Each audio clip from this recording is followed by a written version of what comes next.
अपनी बेबसी पर रोऊं या अपना सर फोड़ लूं, कुछ समझ में नहीं आ रहा है।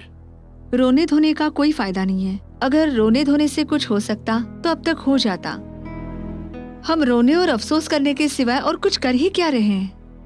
आज तक मैंने कितनों को फांसी से बचाया है, लेकिन आज अपने दोस्त को फांसी से नहीं बचा पा रहा हूँ। मेरे दोस्त ने मुझे मजबूर कर दिया है। वैसे सवाल सिर्फ भैया का नहीं है, भैया के साथ साथ सुमन की जिंदगी भी उतनी ही सीरियस है। हम में से किसकी हालत संगीन नहीं है। हम सब एक ही नाव पे सवार हैं।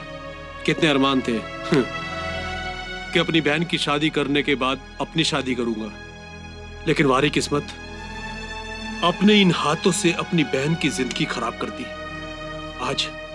आज सुमन की हालत मेरी वजह से हुई है, मेरी वजह से।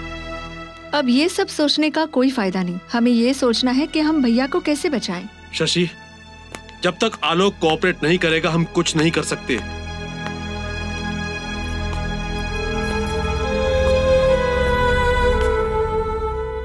सुमन, नाराज हो?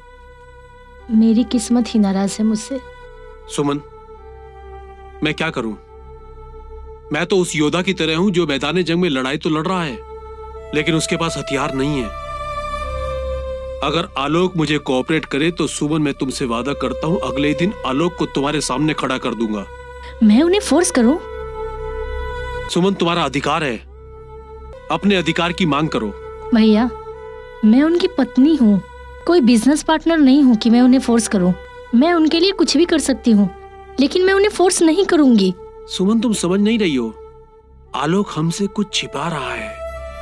तब तो जरूर कुछ ऐसा होगा जो उनकी जिंदगी से भी ज्यादा इम्पोर्टेंट होगा। ऐसा क्या हो सकता है?